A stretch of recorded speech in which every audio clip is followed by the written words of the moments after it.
Right, any questions from yesterday's class? Feels pretty comfortable with, what did we cover yesterday? Anticoagulants. So we know if you had a patient who came in and their INR was like 7 and they're bleeding out, what do you give them? And they're on warfarin. You give them epi. What's epi going to do for us? Vitamin K. Vitamin K is a good one. How quickly does vitamin K work? A little while. It takes a couple hours, maybe like a day or so to really see kind of peak effects, right? What else can I use? Fresh frozen plasma, absolutely. So we can use that, and that's going to help to replace the factors that our liver's not been producing. Absolutely. If I accidentally gave someone too much heparin, what lab value would I see be out of whack? APTT, absolutely. And then what would I give them to reverse that?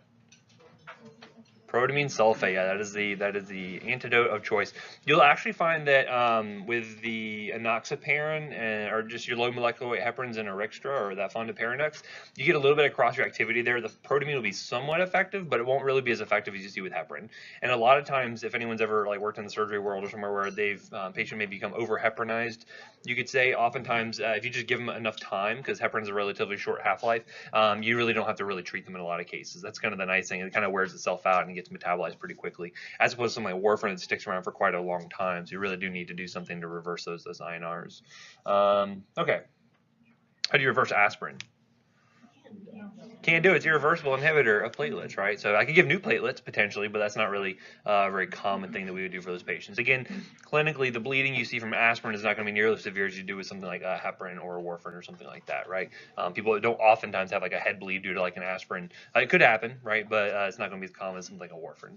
And in fact, you have to be careful, especially with a lot of like herbal supplements. I remember I had one lady who was taking, she was an older lady who was taking warfarin for AFib, and then she was having some early onset Alzheimer's, not early onset, but she's having Alzheimer's, just kind of early stages. And so she's like, oh, I'm going to take ginkgo because that helps with my memory. And then not realizing that has antiplatelet effects as well. Mix that with the warfarin, huge, massive head bleed, and I'm dying from that, right?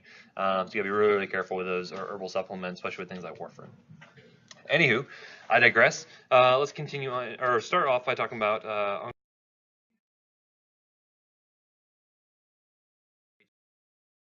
out there that we use to treat cancers, all kind of various types, right? I'm going to cover the most common ones you're going to run into. This is more kind of a survey course of chemo drugs, which you're going to find, we'll talk about biologic agents a little bit later, but you're going to find that a lot of the monoclonal antibodies are now being kind of custom tailored towards specific types of cancers. We'll see why that's important a little bit later. I'm not going to go over every single one of those because there's way too many to name and way too hard for you guys to keep up with and really not germane to our discussion.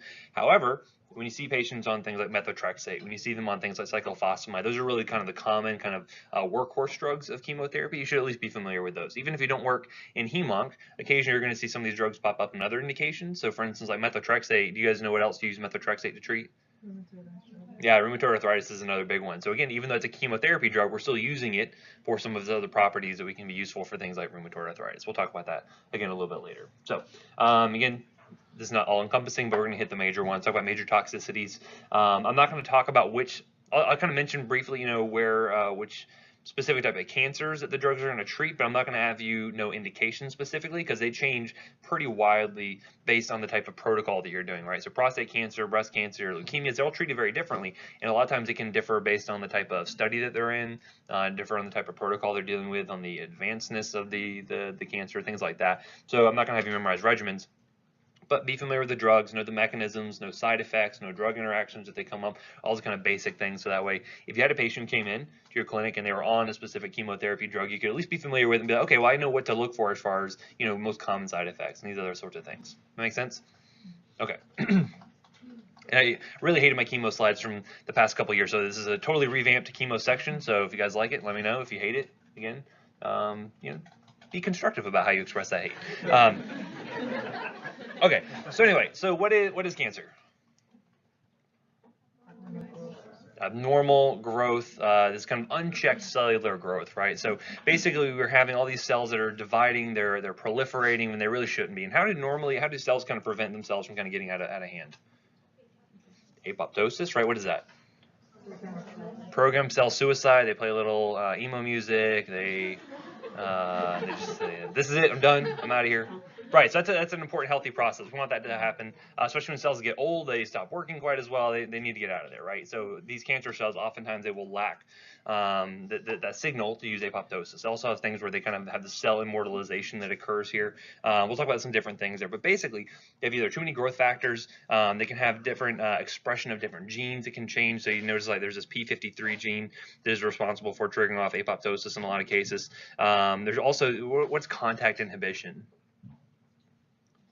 If it comes in contact with the basement membrane, it's supposed to not go through. Yeah, basically there's certain barriers that they really shouldn't be, excuse me, the cells shouldn't be expanding past. And so once they hit those kind of barriers, whatever happens to be, they should stop growing in those cases or stop dividing. And so oftentimes you're going to lose those signals and they just continue kind of to grow kind of unchecked essentially. And then eventually what can happen with the cancer once it gets kind of too proliferated and cells start to break off and they go elsewhere, yeah, they metastasize, right? So that's where you can see things like lung cancer cells start to pop up in other types of tissues and all kinds of bad things. That's usually not a good sign, right? So looking at just kind of new onset of cases, I believe this is 2016 data. Looking at the number of new cases of cancers, obviously this changes based on gender. So obviously prostate cancer is not super popular in females, go figure. But looking at things like prostate cancer, lung and bronchus cancer is certainly going to be a huge thing we see, especially associated with smoking, absolutely right. Breast cancer for women, and then looking at the estimated deaths, we can see here that certainly changes. So, prostate cancers a lot of times are pretty slow growing and tends to be easier to treat than things like lung cancer and whatnot. So you kind of get a feel for the different types of cancers you deal with. This is for adult patients. What type of cancer do you think we see commonly in kids? A lot of leukemias, yeah. So I deal with a ton of leukemias over at Nemours. I'm certainly no cancer expert by any means. In fact, I don't like to give poisons to people. I like to reverse poisons generally as a toxicologist. So this kind of goes against my very nature because essentially what we're giving patients is poison, right?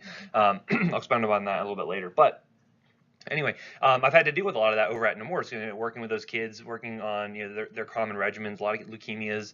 We'll sometimes get some brain cancers. We'll get some rhabdomyosarcomas, different things like that. So I'll have a perspective of someone who primarily does kind of peds hem-onc. That does not mean I know everything about all adult hem-onc. So keep in mind there'll be some gaps there, but this is why you get it in other courses with other providers, and that way they can kind of share their knowledge as well, right? But again, the drugs are going to kind of be the drugs regardless, as far as things like side effects go. So anyway, so we don't know the full etiology of cancer. It can be very different depending on the type of cancer you're dealing with, the type of patient you're dealing with. But basically it starts off with this carcinogenesis. Usually the initiation is due to things like normal cells being exposed to carcinogens. So what is an example of a carcinogen? Everything, possibly everything. Yeah, smoking is a really very good example. What else?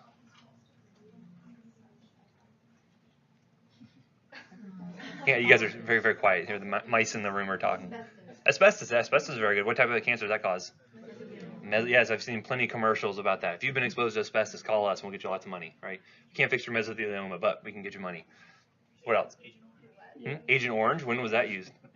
Back in Vietnam, yeah, I used to use that. It's a kind of an interesting one. Lots of different cancers came up about from that. What else? Yeah, alcohol can be a carcinogen, right? So again, anything can really almost be considered a carcinogen. During the summertime, what are you guys typically eating on the weekends when you go out? Barbecue, absolutely. Barbecues, char-broiled foods have carcinogens in them, right? They also have things that can actually upregulate certain CYP enzymes as well. So you're probably all being exposed to carcinogens right now, probably in this room as we speak, but that's okay. Most of the times we have normal defense mechanisms that help prevent us from all just getting riddled with cancer, right? We also see certain genetic alterations. So certain people will be more predisposed to cancers than others, as we know. Things like, think about breast cancer, right? There's certain drugs we will use for certain types of breast cancer due to the fact they're expressing certain receptors, right? Some people will express different receptors based on their genetics. That can be very important. And you will find that typically these cancer cells have kind of a selective growth advantage, right? So they're losing a lot of those signals for apoptosis. They are just being able to kind of grow unchecked, essentially. There'll be kind of a further promotion of these carcinogens over other factors to kind of help the cancer cells kind of get more ingrained. Think about things like diet can be really important here. Drug exposures, just environmental exposures. We see a lot of occupational health issues that pop up, especially from people who work in like industries, like coal mining and different things like that, where they're exposed to a lot of respiratory carcinogens. And then eventually they're going to progress, and all these cancer cells start to proliferate, and then eventually can invade into other tissues, right? So that's kind of the general course of things. So just some other examples of known carcinogens. One thing to note with chemotherapy drugs is that in general, they can also cause cancer, right? So that doesn't make any sense, right? Why are we going to give carcinogen carcinogenic drugs. But again, that's sometimes the only thing that we can do to help treat the actual cancer the patient has. So similar to antiarrhythmics, these can all cause cancer of their own. A lot of times you're going to see that they can cause things like leukemia. Why do you think that is? What do you think these chemotherapy drugs are? What type of cells do you think they're going to be hitting the hardest? Yeah, so again, the hematologic toxicity is going to be really big. You're going to see a lot of myelosuppression associated with these. So imagine if you keep battering down on that immune system, eventually you can end up seeing what? Eventual mutations, right? You can see eventual changes in those cells, and that's what can potentially lead you to having a leukemia that can actually develop, right? So it's one of the big things you're going to see with some of these different types of chemotherapy drugs. Certainly things like anabolic steroids can have effects on things like the liver. Let's see what else. Estrogens can be a really big one. So again, estrogens kind of constantly hammering on estrogen receptors on things like the endometrium, on breast tissue. All that is going to be stimulating growth. Again, overstimulation of growth can eventually lead to certain cancers in patients who are predisposed.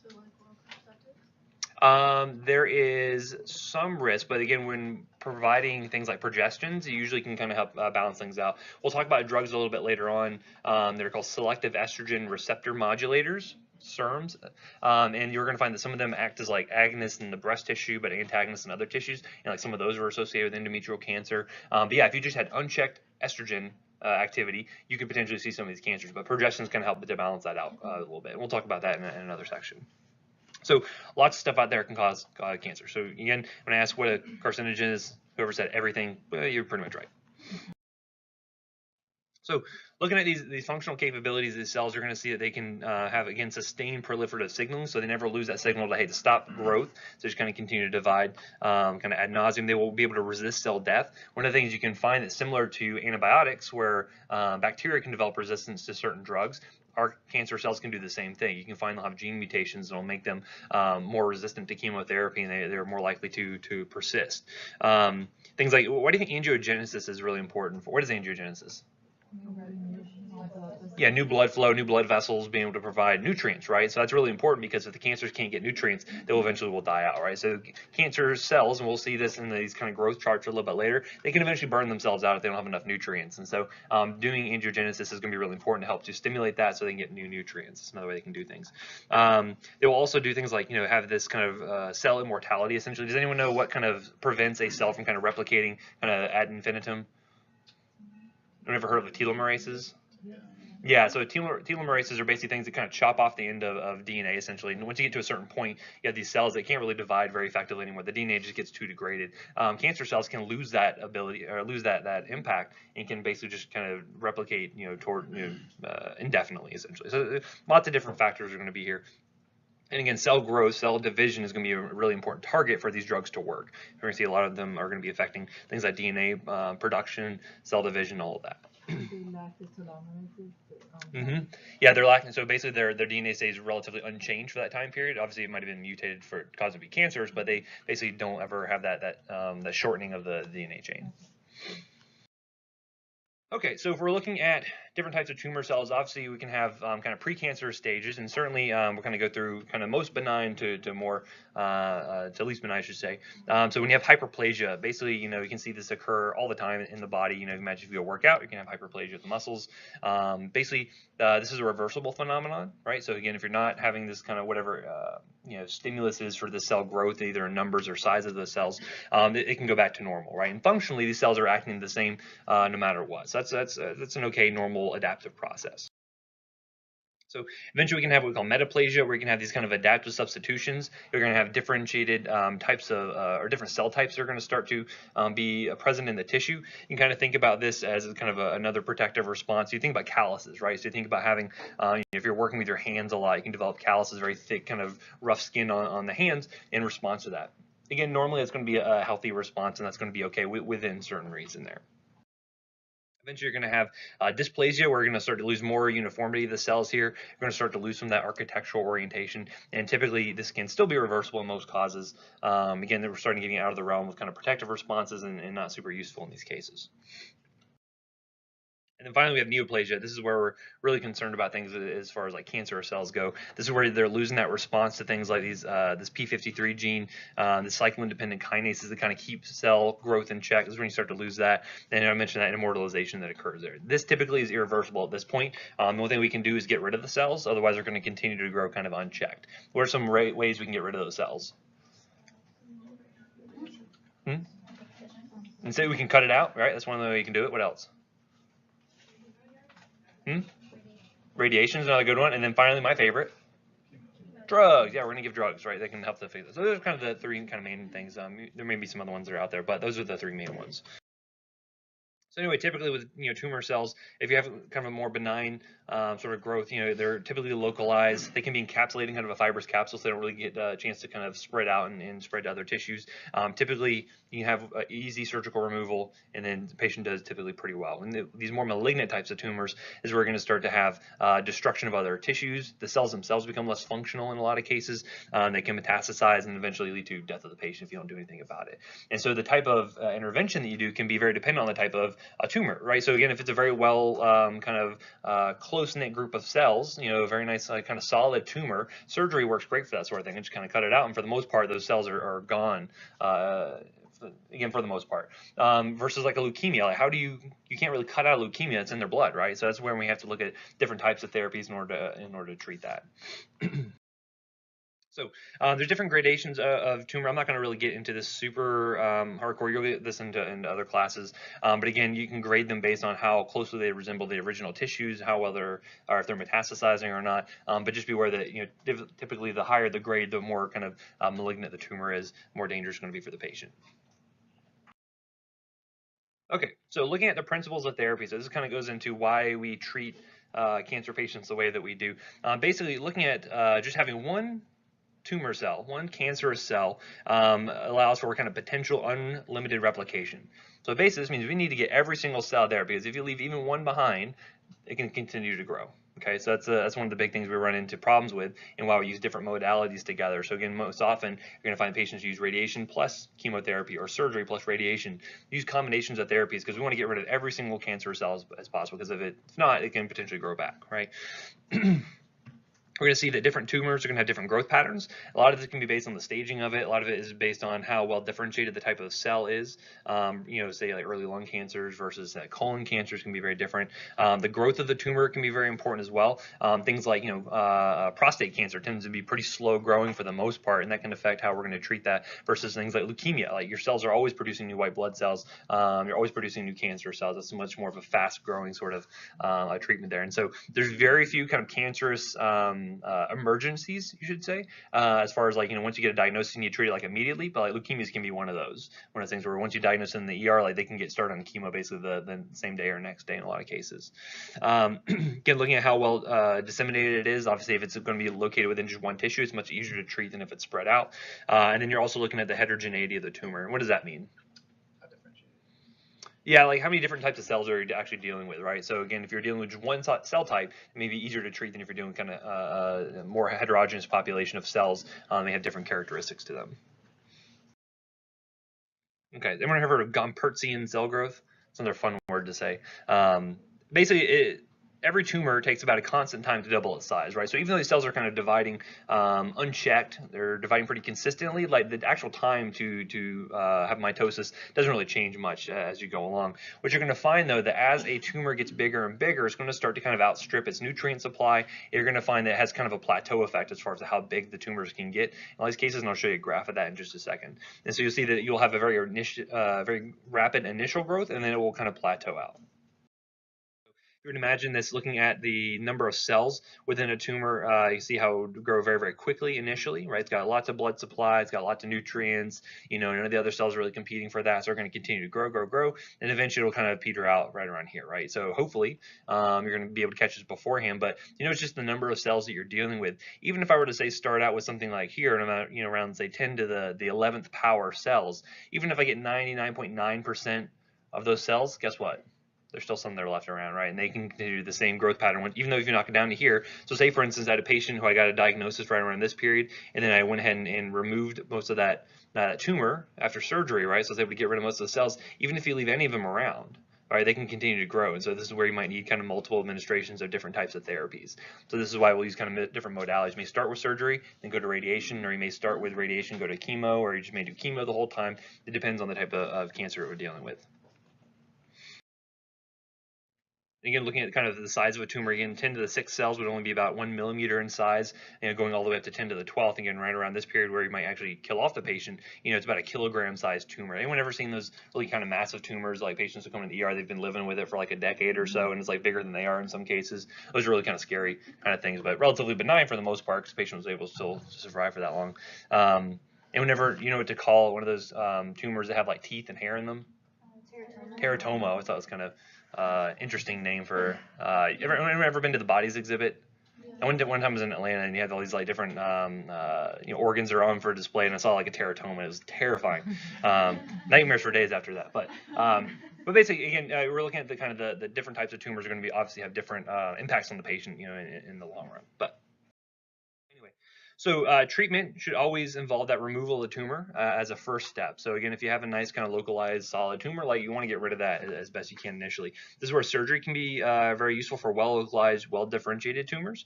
Radiation is going to be better for localized tumors, may be more difficult to get to. So what are some areas you might think that may be more difficult to get to?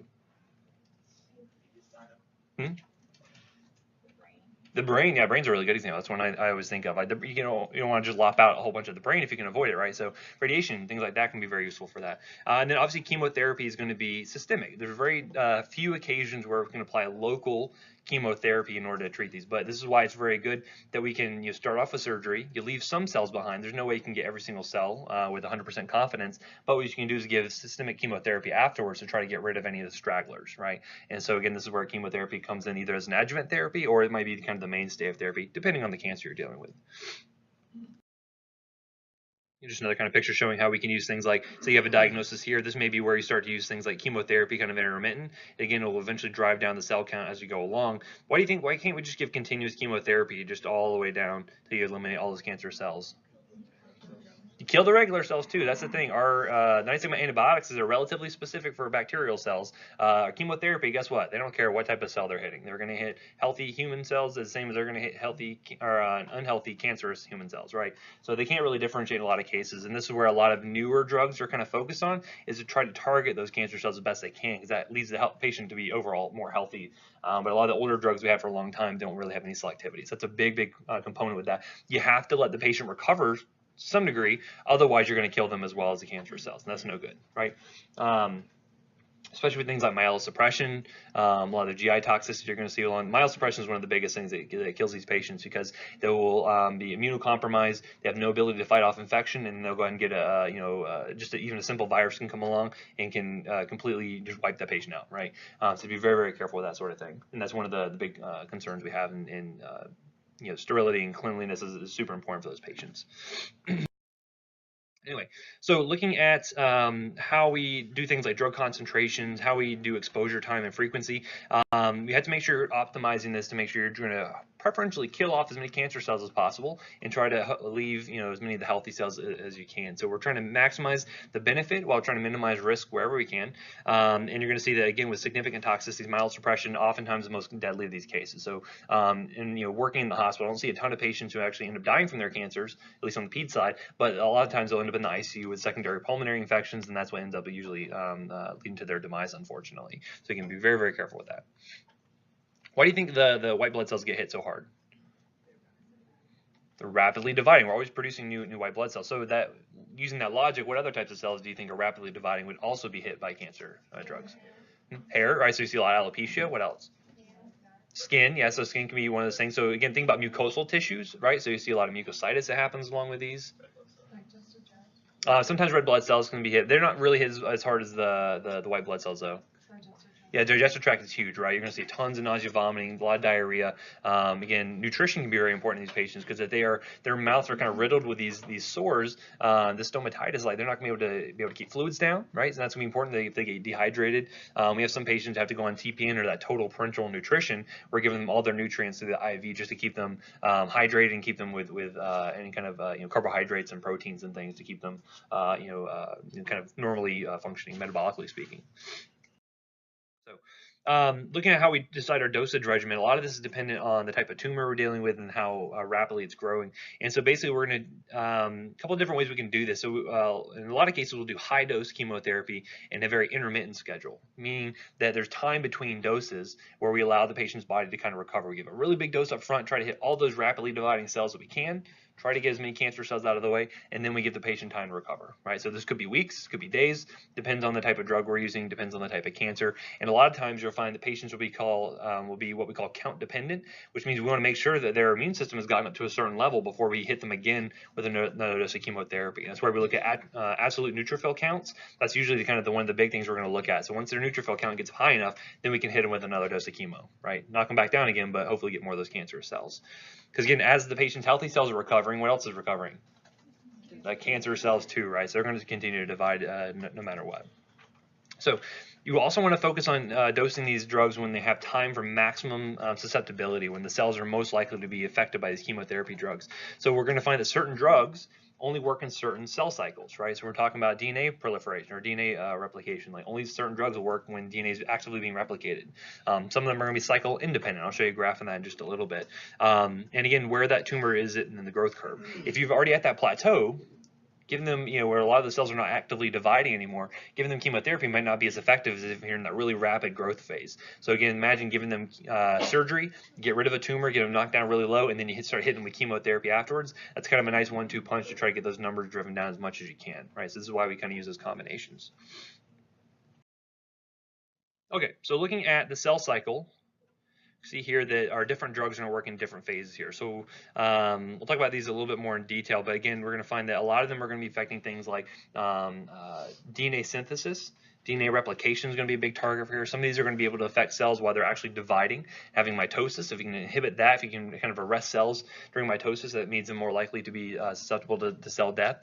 And some of them are going to be cycle independent. You're going to find some of these are going to be able to work kind of in all sites. So we'll talk about these in more detail as we go along, but you kind of reference back to the slides, you can get a better idea of where these drugs are working at and how they might be best dosed in order to try to target as many of the cells as you can. So you can go into that. Obviously, mitosis is during that phase of cell division, usually about 30 to 60 minutes or so. And again, is every cancer cell going to mitosis at the same time? No, but if you can know that most of the cells, if you're kind of low down on that curve and most of them are dividing kind of consistently, this is where we can do things where we can give a drug, say, over 24 hours, and as cells enter mitosis, they can be affected, right? So you may give them over a longer period of time to try to hit them, as many of them as you can as they enter mitosis. But G0 is going to be this resting phase. Most of your cancer cells will not be in this resting phase unless they're going to get into the top of that curve, essentially. So this is going to be where a lot of your healthy cells tend to be more safe, and then you'll see with cells are going to be more rapidly dividing. Again, why the GI tract, the immune system takes such a big hit when you give these drugs. G1 is going to be this post-mitotic phase. We're going to have a lot of DNA synthesis and enzyme synthesis. S phase, primarily going to be DNA synthesis. I know we've covered this before, but we're just trying to refresh you guys. And then G2 is that pre-mitotic phase where they're seeing a lot of protein RNA synthesis. Again, most non-malignant cells stick in G0 because they don't need to actively divide. And so these anti-cancer agents, again, are not going to be selected for just cancer cells. They're going to be affecting healthy cells as well. But you'll see that in a lot of cases that they're affecting mainly cell division. If your cells are in G0, they're not going to be nearly as affected, right? Obviously, you might imagine the ones that are cycle independent, one that can affect the cell no matter where it's at, are going to be much more toxic kind of in a global scale because they can affect those healthy cells as well. So, couple of terms we're going to use for these different types of cancers where we have growth fraction. Basically, this is referring to where these cells are at on the curve, seeing that proportion of cells that are rapidly dividing kind of in those kind of early stages of growth. You're going to have the S fraction, which kind of refers to how many of those cells are going to be in the S phase, essentially, where they're actually having the actual DNA synthesis occurring there. The more cells in the S phase, the more aggressive the tumor is going to be, and the more effective some of our DNA inhibitors are going to be, as we'll see in a little bit. And then that doubling time just refers to how long it takes for the cells to actually double in size. And obviously, the shorter the time frame, the more aggressive the tumor is. So, looking at our dosage regimens, we can see that we use combination therapy. This helps to minimize resistance. If you can hit them with multiple chemotherapy drugs at the same time, this helps to overcome if they might have developed resistance towards one or the other, right? So again, very similar to how we use 2 drugs to cover Pseudomonas in a lot of cases. Same thing here. We're trying to overcome that resistance. And in some cases, you may be able to use more smaller doses of each drug to help minimize some of those toxicities. And then adjuvant therapy is super important. These are going to be other drugs you're going to give that may not be strictly due to, or may not be strictly killing these cancer cells, but they're absolutely necessary to keep the patient healthy and relatively some degree of quality of life. So for instance, these help to treat or minimize those toxic effects. So for instance, if the patient has a ton of nausea, vomiting associated with their chemotherapy, we can give them antiemetics, right? We'll cover those in GI next semester, so just kind of keep that in the back of your mind. And then we will also do things to help stimulate bone marrow growth.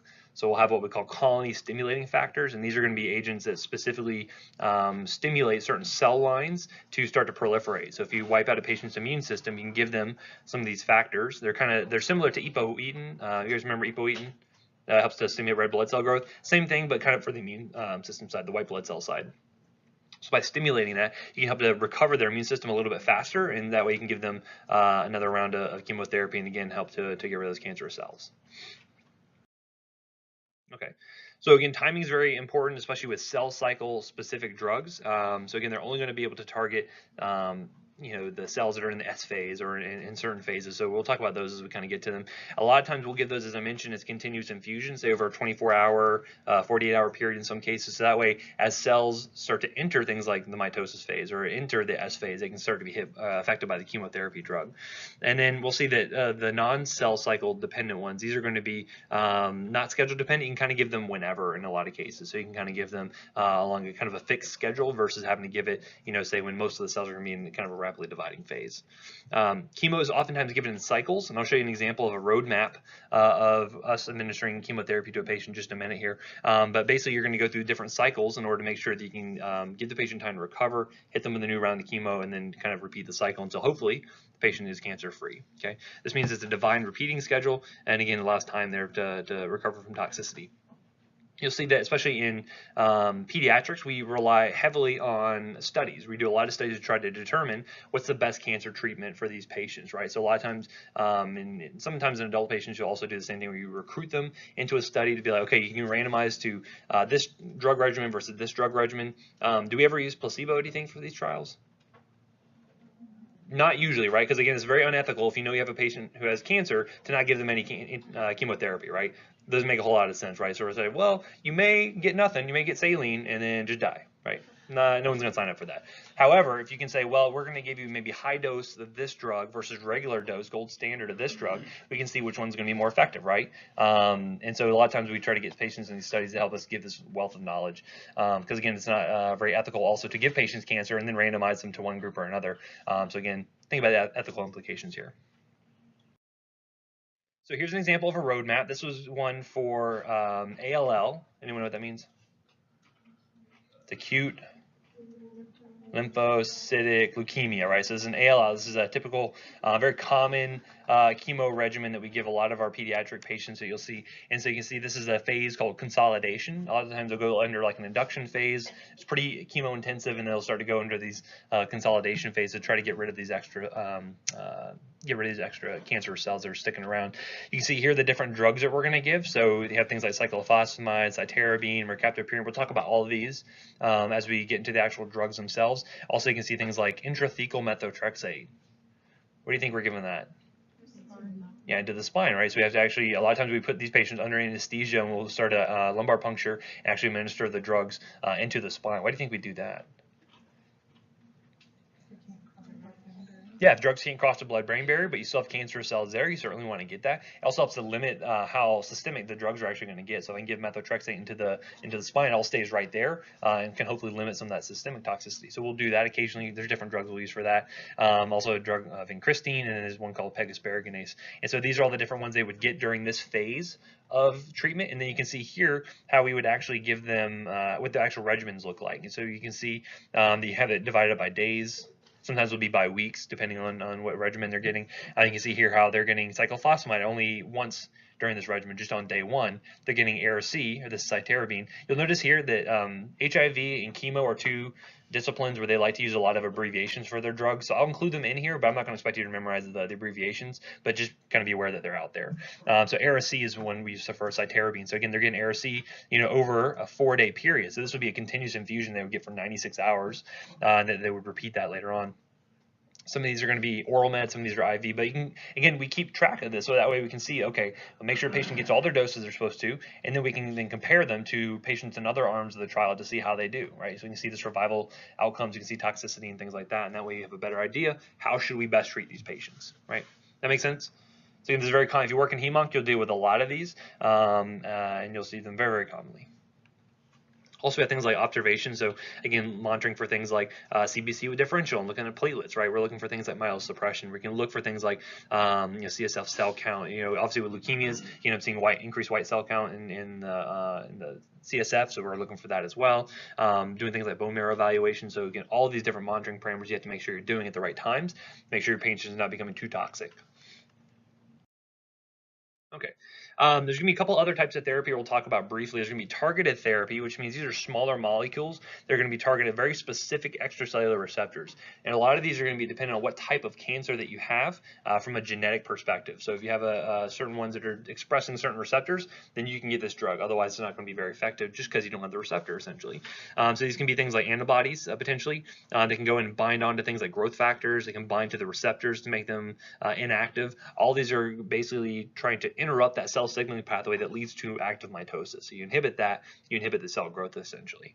So that can be very useful. Biologic agents are typically things that see a lot of monoclonal antibodies that fall into this category, but it can also include things like vaccines, cytokines, different growth factors, and sometimes these can be things that will actually boost this the host immune system to actually fight off cancerous cells, right? So we can sometimes help to harness the patient's own immune system to fight cancer, and we can use that in certain circumstances. The benefit to these therapies are much more specific. They don't hit a lot of healthy, non-related cells, and thus the patient is going to be less toxic overall. What do you think the cost is of these compared to like very non-specific drugs? Way more expensive. So some of these drugs can be going for thousands and thousands and thousands of dollars just for even individual doses in some cases. But again, so if you're an insurance company, you're weighing out like, hey, what's the cost of putting this patient on, palliative care and keeping them, keeping them with cancer versus treating that cancer and getting rid of it. Oftentimes it goes in the favor of actually treating and getting rid of it and keeping your patient around, right? Okay, so obviously patient education is super important here, and early detection is obviously going to be one of the big things. So the earlier you can catch a cancer, easier it's going to be to treat. So I won't kind of belabor this point here, but just be aware. The faster you can catch these things, again, this is why routine, routine screenings and things like that are so important. Again, patients are at risk with smoking, right? Get them checked more often, things like that. So. But looking at toxicity, we mentioned that these chemotherapy drugs are going to be killing these rapidly dividing cells primarily. So the ones that have the highest growth rates are going to be most affected. So neoplastic cells, obviously that's the desired effect. We want to get rid of cancerous cells. But the bone marrow is going to be a big one. So big risk for infections, right? So viruses, bacteria for sure, but funguses are another big one. Even things that we're exposed to on a day-to-day basis, but we have a competent immune system to fight off, they can be at risk for developing. So for instance, have you guys heard of like PCP pneumonia? Probably heard that with in your pulm section, right? I think it was on your test. What type of patients get that? HIV patients, right? Why? They're immunosuppressed, right? So they get the same sort of treatment. They get the same sort of prophylaxis, chemotherapy patients when they become neutropenic like that as an HIV patient would, because essentially, functionally, their immune system they're both similarly poor working essentially. So it's one of those things where you kind of will give prophylaxis based on certain guidelines, based on their neutrophil count and things like that, because they're just at risk for those kind of opportunistic infections as an HIV patient would be, right? GI tract is going to be a big thing, so you see a lot of oral, intestinal ulceration. Can lead to things like stomatitis, make it very difficult for patients to eat or drink very effectively, which is going to be a big thing as far as quality of life goes. A lot of nausea and vomiting associated with this. A lot of times it's even anticipatory. Like, so if you knew the last time I got my cyclophosphamide, I threw up like for 3 days afterwards, next time you go in for chemotherapy, guess what? You're going to start to get nauseous even beforehand, right? So a lot of times we have to give things like anxiolytics, like benzodiazepines, just to calm them down so they don't have to actually throw up in an anticipatory type fashion. Obviously, the hair is going to be affected here, so you're going to have alopecia be at risk, and then even reproductive cells can take a hit here as well. Obviously, all these chemotherapy drugs that we can give are going to be carcinogenic, teratogenic, no good for pregnant patients. But again, they can actually affect the ability for someone to become pregnant in the first place by affecting spermatogenesis, cause menstrual irregularities. All of that can take a hit as well, because again, those cells are rapidly dividing. All right, the ways that cells can become resistant, very similar to just how bacteria can become resistant to drugs. And I won't belabor these points, but they can do things like decrease uptake of the drug. The drug doesn't get into the actual cell to affect things like DNA. It's not going to be very effective, right?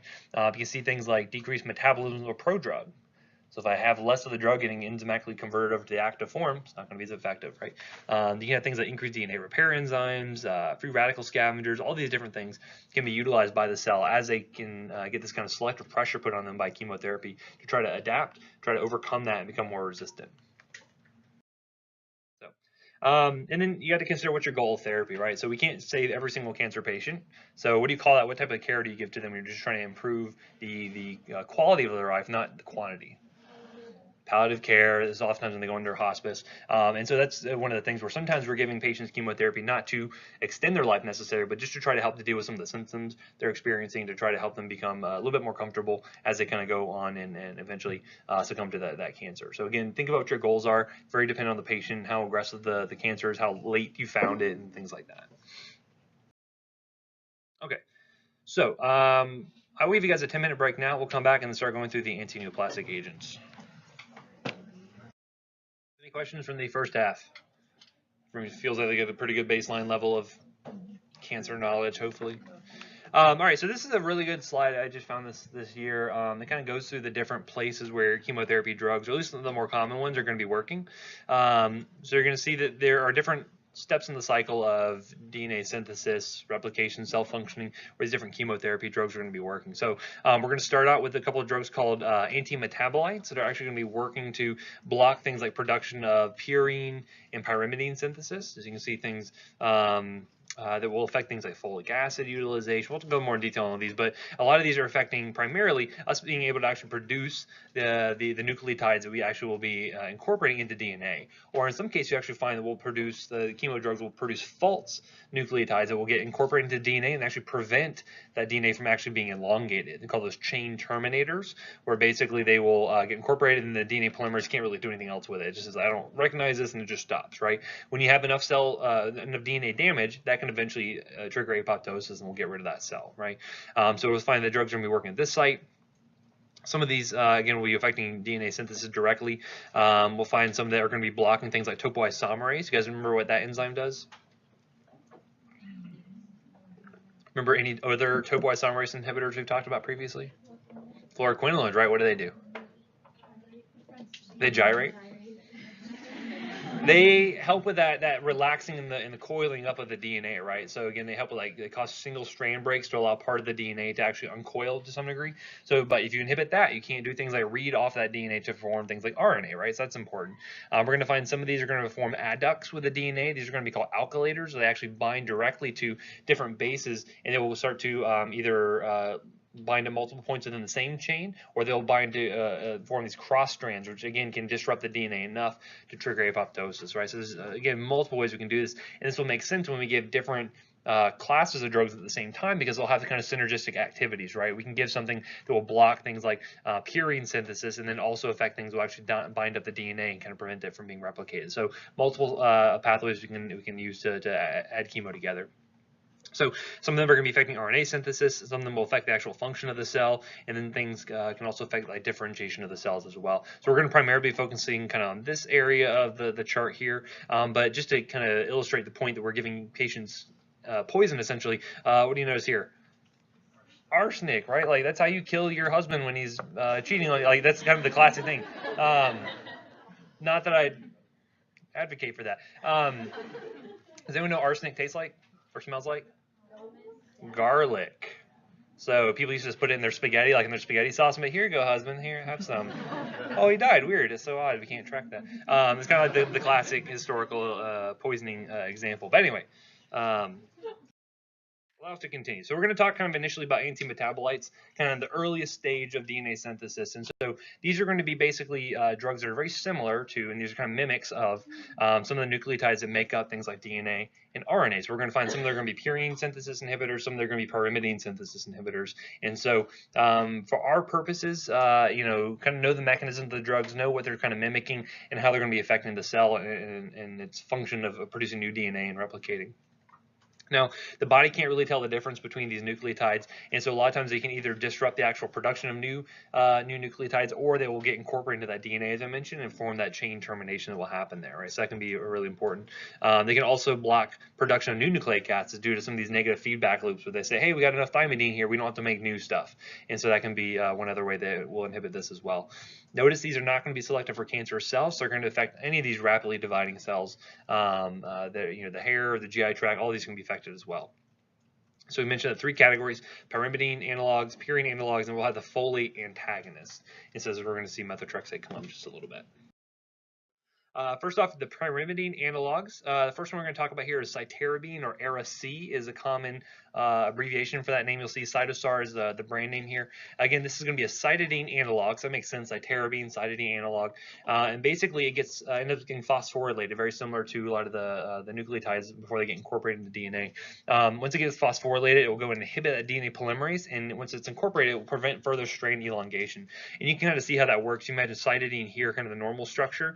Notice how we're just kind of moving this hydroxyl group, kind of changing the configuration, and here we have Ara-C, the cytarabine.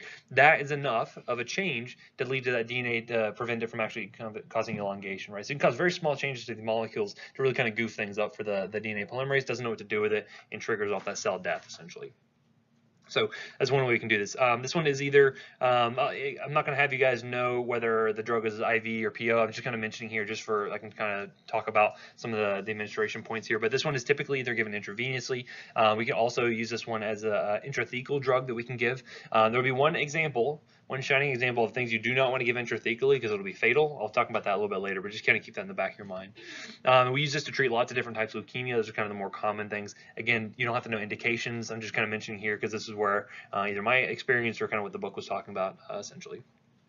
So, as far as toxicity goes, a lot of these are going to cause dose-limiting myelosuppression. So for the majority of these drugs, you can think, okay, probably going to cause myelosuppression. I don't need to spend a lot of brain power, trying to differentiate which ones do that or not. Most of them do it, right? A lot of nausea, vomiting, mucositis associated along with this as well, right? Affecting those rapidly dividing GI cells. Now, if we talk about specific side effects that are kind of unique to these drugs, I want you to know those for certain because, again, these are going to be things that you need to kind of keep an eye out when your patients are receiving these drugs. Some of these are going to cause neuropathies and cause CNS damage due to their effects on the neurons. And so we can see that with like really large doses of cytarabine, patients can develop the cerebellar syndrome. They end up developing the dysarthria, nystagmus, and ataxia. And it's most often is seen when patients have kind of renal dysfunction because they're going to hold on to more of that drug. And so again, it could be kind of an odd presentation of a drug side effect, but one of those things that you kind of keep in mind, like, oh yeah, it sounds like Ara-C. The other thing is you can also see this will inhibit kind of tear production in the eye. You can see conjunctivitis and keratitis. Oftentimes what we'll do is either provide steroid eye drops that can help with that, or we can use like saline eye drops. And so that can be a thing, if they get really kind of irritated dry eye, like this is something we can administer to them. We know it's a pretty common side effect of that. Another one we have, another pyrimidine analog is going to be gemcitabine. You can see here how this is just incorporating 2 fluorines into the chain, into this molecule. So that, again, looks very similar to cytidine. The cell can't tell the difference until it gets incorporated into the DNA, and then DNA polymerase can't do anything with that, right? And so again, very similar toxicities to cytarabine. You can lump a lot of these together when you're looking at toxicities and just kind of point out kind of the unique kind of side effects associated with them. But a lot of these pyrimidine analogs tend to have very similar side effects. This one, gemcitabine, tends to have this kind of flu-like symptoms that can occur with this. And again, a lot of times you don't know if it's just the disease progression, you don't know if it's actual the drug itself. But again, they end up having a lot of myalgias and they just kind of feel kind of crummy, a lot of runny nose. You can treat this with acetaminophen. It can be pretty limited, pretty mild sort of side effect. Next we have another one, fluorouracil. Sometimes you'll see called 5-fluorouracil, or as I like to call it, 5-FU. And then there's another drug called capecitabine or Xeloda, and this is actually going to be another drug that gets converted into 5-FU. So you can kind of think about these very much interchangeably. This same slide will come up again, or the same picture will come up when we talk about methotrexate, but they're kind of working on 2 different steps of this process here. And so basically, this is a false pyrimidine, right? So before we're looking at, I'm still looking at the pyrimidines, but basically this works to actually inhibit thymidylate synthase. Okay, so it gets incorporated during this process here. Instead of inhibits that enzyme, and actually produces or inhibits, I should say, thymidine formation. So you don't have thymidine. You can see how we can affect cytidine or affecting thymidine here. So by inhibiting that, it will also get incorporated into RNA and actually inhibit that function as well. So you can see here it will affect DNA and also RNA simultaneously. This is another one we use to treat a lot of different types of leukemias. Here the toxicity is typically related to things like leukopenia, but also diarrhea. So you can see pretty significant diarrhea associated with 5-FU. So again, if you look back on Chemo Man, he'll certainly say that on there. And then again, very similar to see another cerebellar syndrome, similar to ARC as we saw previously. So another one to probably make note of is if drugs have these kind of peripheral neuropathies, we call that hand-foot syndrome. So typically, kind of the very tips of the toes tend to get this, tend to be more susceptible to this, but the hands and the fingers can develop this peripheral neuropathy. And so kind of note which drugs have that hand-foot what's what I'm thinking of. The kind of disposition there, where it's going to be affecting mainly those kind of the extremities there. And this is another one you can see a lot of conjunctivitis, keratitis associated with it. So basically working here, blocking that thymidylate synthase, less thymidine being produced, affect both DNA and RNA. Okay. Next up, we have our purine analogs. So those are the pyrimidines. Again, that's not every single pyrimidine analog we have out there, but those are the ones I want you to remember, because again, we're just looking at kind of the most common ones we're going to be running into. Next up, we have our purine analogs, and so this first one's called 6-mercaptopurine, or 6-MP is how it's most often abbreviated as. And then we also have thioguanine, and again, these are another ones that are used pretty frequently to treat ALL. These ones are typically given orally, and so you see a lot of patients who will say, come into the infusion center, they'll get like, cytarabine or vincristine or something, but they'll go out, go home, and they'll be on mercaptopurine, say for every day of the week or something like that. And so you can see how the regimens will differ based on if it's oral or IP, essentially. So this one's going to be preventing purine synthesis, so it'll be affecting both guanine and adenine. And then again, as it gets incorporated into DNA, it's also going to be able to prevent further chain elongation. So again, it's another chain terminator sort of acting drug there. Toxicities primarily, what you're going to find here is going to be hepatotoxicity is a big one, right? So it certainly can cause myelosuppression, but again, you have to monitor for things like LFTs, bless you. Monitor LFTs over time, look for things, look for changes again. Sometimes if you have significant enough drops in your liver function, this is something you may want to either drop your dose or maybe even stop therapy altogether. And a lot of times those regimens will have kind of those sort of eventualities kind of planned in. So if they develop this type of neuropathy, this is what you're going to do in that regimen. If they develop hepatotoxicity, this is what you're going to do. And that's kind of nice because it will allow you to kind of adapt the therapy and make sure you're still treating the patient appropriately without, having to deal with these toxicities. And then you may even see in some cases patients may have pharmacogenetic changes, right? So they may have certain genes that will predispose them and certain enzyme expression to where they can actually end up leading to worsen metabolism of this drug. Will start to accumulate, then you can see more hepatotoxicity, more myelosuppression. So just be aware some patients may be more sensitive to these toxicities, and a lot of that's based on their pharmacogenetics, right? So whether or not they're expressing enough of an enzyme to metabolize it. I didn't put the actual specific enzyme on here, but just know that it can be a factor with your patients. You can notice here they can have a very similar sort of purine sort of structure to them, but again, different enough to where the DNA polymers cannot act on them.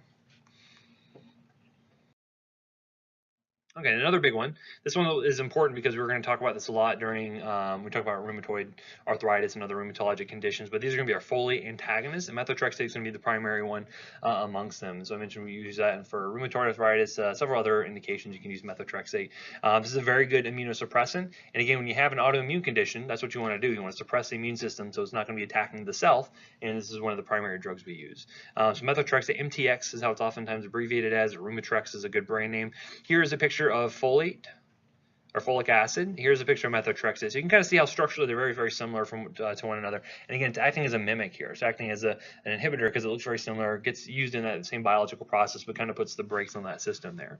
So here, what you're going to find actually will inhibit dihydrofolate reductase. So this DHFR, you can see this enzyme right here. So this actually converts dihydrofolate over into tetrahydrofolate, and then that can eventually be utilized to produce things like thymidine for eventual DNA incorporation, right? So this would be something where you can see a patient getting methotrexate and something like 5-FU at the same time, because again, this can work kind of synergistically with one another to again affect that DNA more significantly. So you'll also find some of these drugs are going to have antidotes associated with them, and so if I mention an antidote, that's also really good to know as well, right? So similar to what we mentioned with the anticoagulants, if I talk about things like folinic acid or leucovorin, which I will in just a second here, those are things you need to know because they're very effective, are very important that we know how to reverse some of these effects for these patients. This one is very good because we can utilize it to give it orally, so patients can go home and take this. Very convenient from that standpoint. We can give big doses IV or also intrathecally we can administer this. So lots of different uses for methotrexate depending on the indication here. So a lot of toxicity associated with this. I remember my aunt got diagnosed with breast cancer several years ago, and one of her biggest disappointments with the whole thing is she got put on methotrexate, and she said, "Well, no more wine for me." The doctor told her absolutely no wine. She was very, very disappointed about that. But she also got rid of her breast cancer, so yay for her. And yeah, and she could drink all she wanted. But. Anywho, so myelosuppression obviously is a big issue here. GI toxicity. A lot of this can be dose related, right? So think about if you had to imagine if you're trying to kill off all these cancerous cells versus if I was just trying to have a mild immunosuppression for, say, rheumatoid arthritis, which one do you think gets a bigger dose of methotrexate? Yeah, for chemotherapy, right? So we're giving a lot bigger doses typically for these patients, really big IV doses in a lot of cases. And so you're going to see much more of this toxicity. A lot of this can be dose dependent. I'm going to show you a table a little bit later on in the section about emetogenesis, right? So how likely a drug is to make you throw up. And you're going to see that a lot of that can be dose dependent as well. So again, all of these are dose dependent toxicities. The more I give, the more likely I am to see more myelosuppression, more likely I am to see GI toxicity, etc. But hepatotoxicity can be a really big one for methotrexate. So again, be aware of that. Monitor LFTs over time. And then you can also see renal toxicity. This one's kind of unique because of the fact that when you have methotrexate getting eliminated through the kidneys, if the patient's dehydrated or if the urine is too acidic, you can actually see that these methotrexate crystals will precipitate out and they can cause interstitial damage to the kidneys, right? This can be permanent in some cases, but sometimes can be reversible depending on how early you catch it and how much you've done to kind of prevent it from occurring in the first place. So because of that, a lot of times what we'll give these patients is sodium bicarbonate. We can actually give them, along with their methotrexate with these really big doses, we'll give them IV sodium bicarbonate, usually mixed with like dextrose or something like that, and that way we can go ahead and help keep the urine more alkaline. That will help to prevent the stuff from crystallizing out and thus prevent renal toxicity, right? So that can be one of the big things we can do to help our patients. Is what we call an adjuvant therapy to try to make sure that they are clearing the drug effectively. A lot of times when you give really big doses of methotrexate, one of the things we'll actually do is monitor for levels. So there's another drug we can actually monitor for levels of, and we'll give them sodium bicarbonate until those levels drop down low enough so that it shows that they've actually gotten rid of most of it. So sometimes we actually dose based off of the drug levels there. Another thing is methotrexate is highly protein-bound albumin. So like we said with warfarin, how if you have another drug come along and kick off methotrexate off the protein, it's going to be more likely to be physiologically active, more likely to be causing toxicity, right? So again, be aware of that. Be aware of those drug interactions as they pop up. Now, as antidotes go, this one's good because it has a couple of antidotes. Again, methotrexate is used super commonly as far as chemotherapy goes, and so it's good that we have some antidotes to treat it. The first one we're going to have is called folinic acid or leucovorin.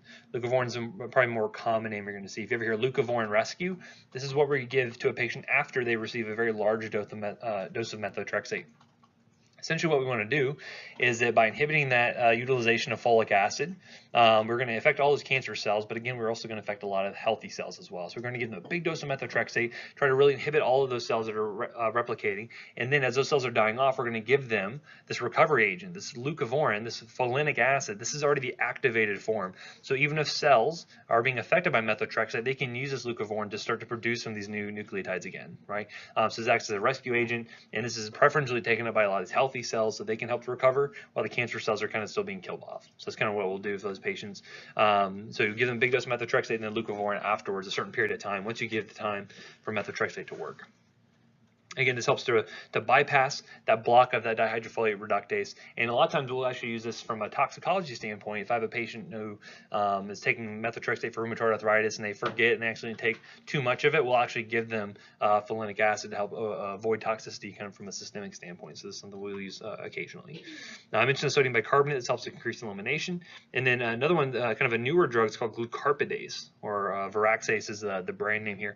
This one's interesting because it's an actual enzyme that has been been designed to cleave methotrexate to inactivate it pretty much directly in the bloodstream. So you would give this, it will directly metabolize methotrexate, and then the patient can just pee out the metabolites, right? So that can be very useful if you've had an accidental overdose. It can be very useful if patients having kind of untoward toxicity from the methotrexate they got, dose got screwed up or anything like that. It can be very, very useful. It's also like $100,000, I think, last time I checked for a dose. So not used super often. But if you had a patient who, say, for instance, developed renal failure and all of a sudden they cannot clear that methotrexate, this can be a good backup and can help to get rid of that methotrexate and allow the cells to kind of recover on their own. Okay, so those are the main sort of purine and pyrimidine antagonists, the antimetabolites we're talking about there. Next, what I want to talk about are going to be these microtubule targeting drugs. And so these are going to be basically, what do microtubules do in the cell? Support the cell, they give it structure, what else? What do they do in cell division? Yeah, so one of those kind of the spindle fibers help to yank the chromosomes apart. So if I inhibit that, if I kind of arrest the cell in the middle of mitosis, arrested development, if anyone likes that show, you would see that you'd actually prevent the cell from replicating, thus it will eventually die off, right? So we're going to see there's a couple of drugs that can affect different stages of either production of or the disassembly of these microtubules. They can be useful as chemotherapy drugs, right? And so this is very common. We would use an antimetabolite plus like a microtubule affecting drug, again, because of the synergies you can have between these different mechanisms here. And so the two main ones we're going to look at here are going to be our taxanes and then our vinca alkaloids. I'll show you a couple of these drugs that actually have plant-based origins. The next time you're at like Lou Gardens or somewhere, you can point out that, oh, that plant's super poisonous. I knew that. Cancer. So the first one we're talking about are these taxanes. They're also called plant alkaloids. Anyone know what type of plant this is? They're not super common in the U.S., but I got to see some of these when I went over to Ireland a few years ago. That was kind of a humble brag. I apologize. That was rude. It was the only place I've ever seen one in person, though, so it was neat.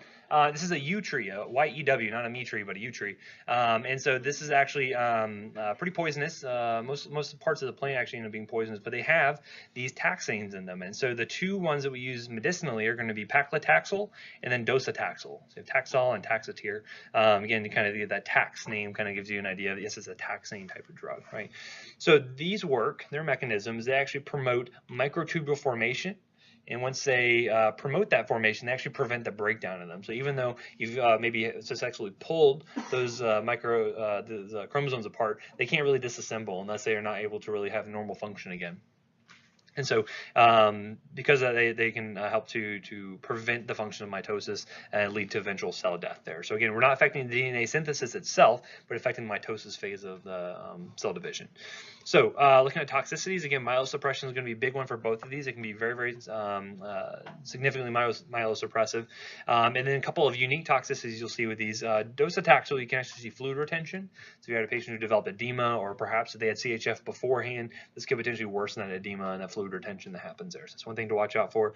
And then with paclitaxel, you can develop these neurotoxicity. This is another one that has kind of the hand-foot distribution of neuropathies. Yes, ma'am. So these are gonna promote microtubules, or they promote the formation of them, but then they block disassembly. So it's like I'm going to have you make a whole bunch of them, and they'll pull the chromosomes apart, but they don't really disassociate at that point, right? So because of that, you can't finish mitosis. You kind of get stopped right in the middle of things, right? The other thing with paclitaxel, you can also see hypersensitivity, so some risk for a patient having like an allergic reaction to that. So gotta watch out for that. And then sometimes what you'll see is that patients actually will end up getting corticosteroids beforehand. So you can give something like prednisone, dexamethasone, something like that. That'll actually help to prevent some of these reactions that can occur with that. So it's going to be a pre-treatment that we'll give in some cases. Sometimes you're going to find that corticosteroids, things like dexamethasone, prednisone, methylprednisolone, they can be utilized not only as an adjuvant, as an actual chemotherapeutic themselves, because what does the corticosteroid do to the immune system? Suppresses it, right? So we can actually use that for treating leukemias, right? So that's a very common drug that we can utilize for a lot of leukemia regimens. We can utilize it as sometimes a pre-treatment to prevent hypersensitivity in these cases. Anyone know what the other third reason why we might use a steroid? It's not super intuitive. So one of the things we can actually do is utilize it as part of an antiemetic regimen. For whatever reason, we can utilize things like dexamethasone and actually have an antiemetic property. So patients who are getting highly emetogenic drugs, things that are making them super nauseous, throwing up, for days and days after they receive chemo, that can be useful to actually help to tamp that down. So we'll talk about that later in the GI section. But just know there's multiple uses for steroids, and you have to look at the regimen to kind of see what they're on it for specifically. Yes, ma'am.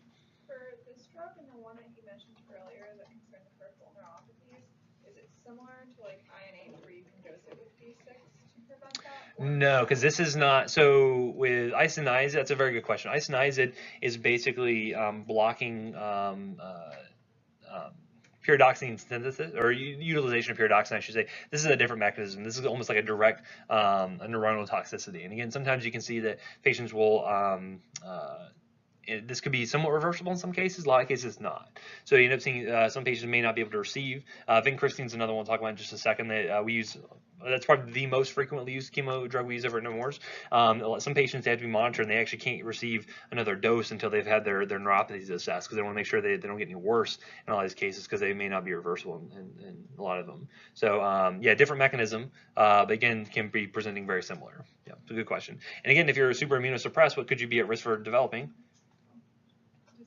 TB, right? So you could get TB as being immunosuppressed, just like an HIV patient can get it. Chemo therapy patients could also be at risk as well. This is again, we're doing things like PPD tests and make sure they're not developing disease. So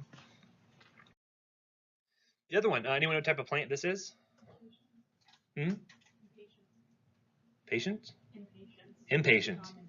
Oh, what's another name for them? I don't know if they're called impatiens. I actually haven't seen that. Yeah? Well, when I Googled periwinkle, this is what came up. I also see blue versions of, I guess you can call them impatiens, maybe. Give impatience to your patients. They don't like their cancer. Maybe. Okay. Thank you for edifying me. So what's the name? Periwinkle. Periwinkle, yeah. So those are the plants we actually get our vinca alkaloids from. I'm actually going to Google that later. You could have just been lying to me, and I would have just been like, yeah, absolutely. They call them patients. Just I could be lying to you. You should always verify everything I tell you, right? Just kidding. Anyway, so super common drugs we use, at least for the treatment of a lot of leukemias over at Nemours. And so the big one we use is called vincristine. It's oftentimes abbreviated VCR or Vincasar. Vinblastine. Anyone actually know what a VCR is? Just checking. I need to gauge where I'm at on the outdatedness. Betamax, anyone? No, I'm just kidding. One day I'm going to be teaching and be like, you guys heard of DVDs? And they'll be like, no, what is that? These are Oculus Rift for everything now. And the last one here is vinorelbine. That is the third vinca alkaloid that we'll use here. And so these are going to work in a different manner than you'll see with your taxanes. But eventually, what these are going to do is bind to tubulin and will actually disrupt the formation of the microtubules. So this prevents assembly of microtubules. The taxanes are going to prevent disassembly, essentially, right? So they'll kind of promote them, but then they won't be able to break them back down. And so because of that, cells cannot complete mitosis, and thus they're not going to be able to divide very effectively. Okay, so another very, very good common drug that we're going to use for at least for leukemias. I don't know if you'd use them very commonly elsewhere, but anyway, this was a very unique thing. You cannot give these intrathecally. This is actually fatal if given intrathecally due to the CNS toxicity you see with these. And so this is actually a really important thing, because chemo administration is kind of a difficult thing to deal with, because again, these drugs that you're administering to your patients, who else might they be toxic to when handling? The nurse who's handling it, the pharmacist who's making it, the pharm tech who's delivering it. Actually, I'll never forget, we had one patient, some of these patients get, chemotherapy for like 96 days straight, right? So it's a continuous infusion like cytarabine or methotrexate or something like that. And so like being, a young kid, being like, 11, you get kind of bored being in your hospital room all day long, right? So what do you want to do? You want to get out and go walk around and stuff. So this is very early on before we had all these kind of policies in place. But this kid just kind of walk around his IV, pull a bunch of methotrexate, just infusing in, and then eventually he hit a door jam or something like that and knocked out the IV. And so one of our technicians was walking by and he's like, oh gosh, your IV's running out everywhere. So he's going and trying to clean it up, not realizing it was chemotherapy. So of course he got exposed, and we have to do, kind of exposure. It's kind of very similar to a needle stick, where again, we have to certain protocols we'll do with that. So again, we do a lot of precautions to make sure that healthcare providers are not being exposed to this. Because again, imagine if you had a pregnant nurse who's dealing with this. It's teratogenic, right? It's carcinogenic when you get exposed to this, either inhaled or sometimes by the skin. So You need to be very, very careful with these. But anyway, the point I was going to make here with the vinca alkaloids is that oftentimes patients are getting IT drugs, intrathecal drugs, at the same time they're getting vincristine. So we have to do certain precautions to make sure that we don't get those mixed up. So for instance, if we're giving a drug via IT, intrathecal, what sort of can't really think of a good way to ask this, but basically we're going to give it in a syringe, right? So guys, basically we'll have a syringe with the drug and we'll hand it over to usually the physician is going to be the one administering it. They'll hook it up to the catheter that's in the patient's spine now, and they will just inject the drug. Well, a lot of other drugs we use for kids are going to come in syringes as well. So in order to prevent them screwing that up and giving the vincristine IT, which will kill the person, we only give this one in a small bag. Right, so that way you never use a bag to give an intrathecal drug. So that way we kind of build in safety measures to make sure that people are kind of paying attention and don't give the drug the wrong way. Because again, why do you think we have so many safety precautions around that? Someone's done it and they've killed somebody, right? So again, this is usually why you have a lot of, you're like, this is a stupid rule. Why do we have to do this? Because someone did it and they killed somebody probably, right? So again, we don't want that to happen, especially with our kids. So that's why we are very careful with the vinca alkaloids. Anyway, again, very strong myelosuppressants because again they're going to be affecting cell mitosis and arresting that right at the site there. And then vincristine is very noted for its neurotoxicity as well. So you see the hand-foot syndrome that happens with that. You can also see this paralytic ileus. So constipation can also be a very big thing you have to worry about with that. So again, monitor for that. Make sure the patient usually is on some sort of prophylactic regimen, either Miralax or some kind of stool softener or something like that. And you're going to monitor for that over time. The other thing is, do you guys know what a vesicant is? Yeah, so it basically can be very toxic if it were to extravasate. You know what extravasate is? So if I was giving a drug through an IV and the IV blows, right? So say the vein, or say for whatever reason the drug starts to get infused outside of the vein, all of that tissue there can be affected by these vesicants, and basically it's going to cause blistering. It's going to cause some pretty significant toxicity. So again, be very aware when you're administering drugs, like what if they're going to be strong vesicants or not. Because again, the case will be that the nurse will be administering the drug. All of a sudden, they'll start to know that the line's infiltrated, and the nurse is going to call you up and they'll say, "What do I do?" We'll talk about vesicants a little bit later on, but there's going to be a number of things you're going to do. Most hospitals have protocols to try to help minimize certain things, help to increase absorption and to minimize the amount of damage you're doing to the tissue. So we'll talk about that a little bit later, but just keep that vesicant sort of thing in mind. Just know vincristine and the other vinca alkaloids are one of those things that can cause that. So you can imagine here, you're like, well, how are these different drugs actually working on the microtubules? But there's different sites they're going to be affecting. So for instance, vinblastin will be affecting different proteins and things like your taxanes will. Your paclitaxel will have a different site. So that's how it's going to have different effects on either assembly or disassembly. This slide's not so important to kind of keep that in mind. Just know that they're working on different sites and they can have these different activities here. Anyone know what we use colchicine for? No. Yeah, we use it for gout. And so again, this is another when we talk about gout and we talk about thinking our osteo stuff, we'll talk about that as also being a microtubule inhibitor, but colchicine is another one. It actually is also plant-based. Have you ever heard of the autumn crocus? That's where we get colchicine from. All right. Next up, we're going to have our topoisomerase inhibitors. So you're going to find that some of these are going to work on topoisomerase 1 and topoisomerase 2. Note that bacterial topoisomerase and DNA gyrase is different than what human varieties are, and this is why these drugs are going to be effective for human cells, but not necessarily going to kill off bacterial cells, and vice versa with our fluoroquinolones like levofloxacin, things like that. But basically, they help to break and reseal DNA strands and allow for that winding or unwinding of the DNA. If you prevent that, the DNA stays very tight, and then you're not going to be able to get in there and actually cause DNA replication, RNA transcription, things like that. So you got to be that needs to be functional. You'll find that topoisomerase 1 just causes single strand breaks, where topoisomerase 2 does double strand breaks. You can kind of see the difference in activity here between the two. But what we're going to do is give drugs that can inhibit one of these two enzymes, and this will allow for eventual cell death when this process is not occurring effectively. So it'll either increase the number of strand breaks that cannot be resealed, or it'll just prevent the actual strand unwinding to actually occur in the first place, which can lead to cell death as well. So we'll talk about these epidophylotoxins, our anthracyclines, and then our campothecins here in just a second. So epidophylotoxins, basically we have here the etoposide and tenipicide. Our toposar or Vumon are the two brand names here. Anyone know what this plant is? This is the mayapple. So again, a lot of plant-based. Did you know that one? No. Ah. I'm just kidding. My plant knowledge is very, very limited. And this is a mayapple. So again, a lot of these are very old drugs in a lot of cases, and there's a lot of plant-based materials where we kind of got these in the first place. Yes, ma'am. Your question? You good? Okay. You guys later. It's okay. So these are going to be working.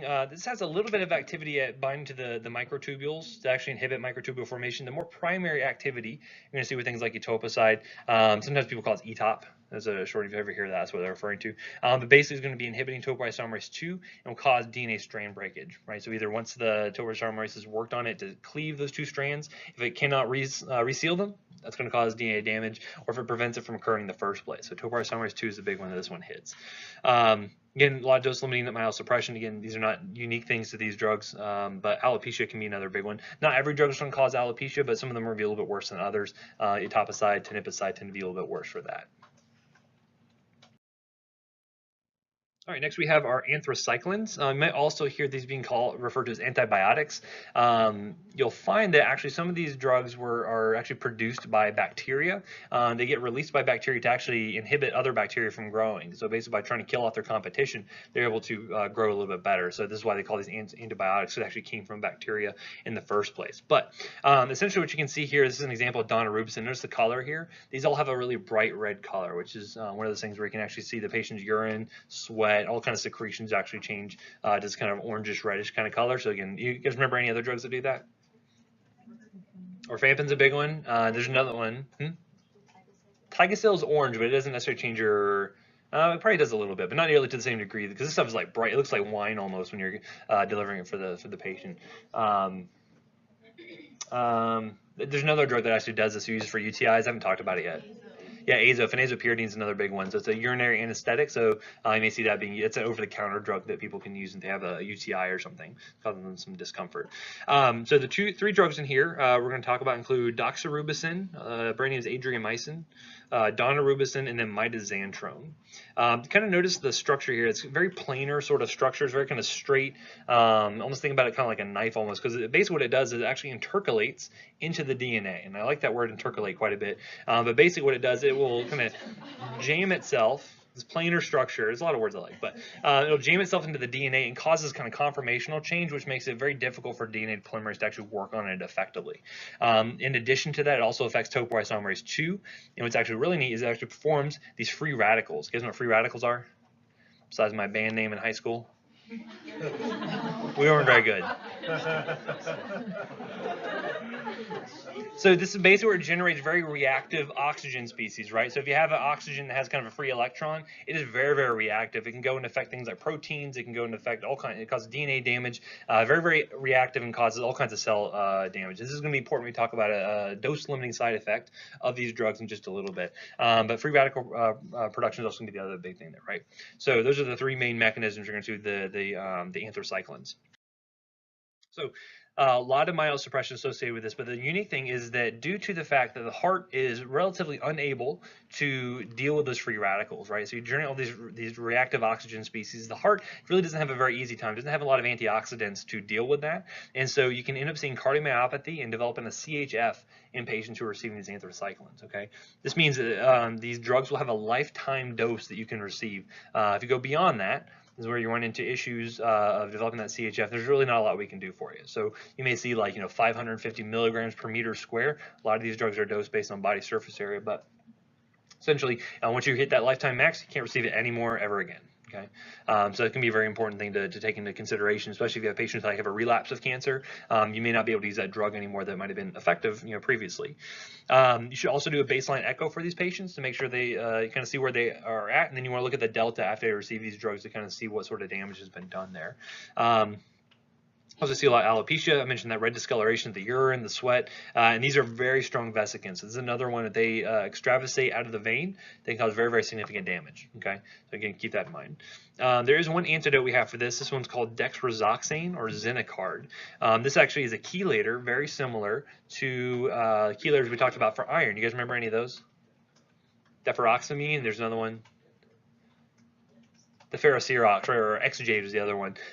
So those two are also going to be iron chelators. This one's actually able to chelate the iron there to prevent free radical generation. So it ends up being cardioprotective. Okay, iron is useful in helping to generate free radical species, and if it can help prevent that by chelating iron, then it can help to prevent that from occurring. So we will oftentimes give this along with some of these anthracyclines to help prevent cardiac damage, especially if we notice on the echo that anything's kind of awry to begin with. We might give this as kind of like a rescue agent.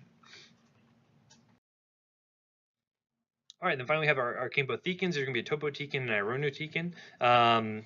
So these are going to be affecting topoisomerase 1 specifically. And as far as toxicity goes, both of them are very, very substantial myelosuppressants. You're going to notice that diarrhea is going to be, if you look back at chemo, man, irinotecan is one of the big ones that causes very significant diarrhea. I think like 5-FU is the other big one, but irinotecan is kind of known for this, and very profuse diarrhea. And then also you can end up seeing some alopecia. And then, due to the fact that irinotecan can cause decreased cholinesterase activity, what do you think that means for the patient? So if cholinesterase usually used to do what? Breaks down acetylcholine. Good. So if I inhibit cholinesterase, I have more acetylcholine. What does that do? It means more activity of what receptors? Yeah, muscarinic is a big one. So you imagine if I stimulated muscarinic receptors, very similar to the parasympathetic nervous system, what would that do to my GI tract? Increased peristalsis. So again, you can kind of think, going back to that, oh, it makes sense why there's so much diarrhea associated with this. Not only is the GI toxicity, but also do this extra kind of cholinergic activity on the muscarinic receptors as well, right? So it kind of all goes back to that physiology we all loved and remembered so fondly from summer, right? Hopefully. All right. Okay. I think I'm going to go ahead and cut it there a little early. Do you guys have any questions so far? I know it's a lot of drugs, and this is tougher to kind of clinically correlate than something like CHF or hypertension. But again, these are just like the basic kind of run-of-the-mill kind of chemo drugs we give to a lot of these patients. So it's good to be familiar with them, so you know when you see a patient, are they having toxicity, or is there something else that's going on with these patients? You need to be at least aware of them, even if you're not working in hemonc specifically. Because again, a lot of times, just to give you an example, working over at Nemours, we get all the kids who are Make-A-Wish trips, right? We get a lot of Make-A-Wish trip kids who are coming to Disney. Usually cancer can be a very common reason for them to be on Make-A-Wish, so they come over to Disney, they get sick, they are exposed to all kinds of new bacteria and pathogens and stuff, and then they get sick and come over to us. And so we have to deal with these kids who are coming in on like 10, 15 different meds. Some of them are chemotherapy. We have to make sure we are dosing them appropriately. We have to make sure that we are communicating with their hemonc providers from wherever they're from to make sure we can care for them effectively and all of that. So it does come up. Even if I don't work in hemonc, I still run into plenty of hemonc patients, even working like in the ER and places like that. So just because you're not passionate about it doesn't mean you don't have to at least know about it and be familiar with it. So any questions I can answer for you guys? All right. I will let Dr. Butler know that we are finished a little early, and so I guess 10-minute break and you guys will come back and be ready to go. All right. See you next time.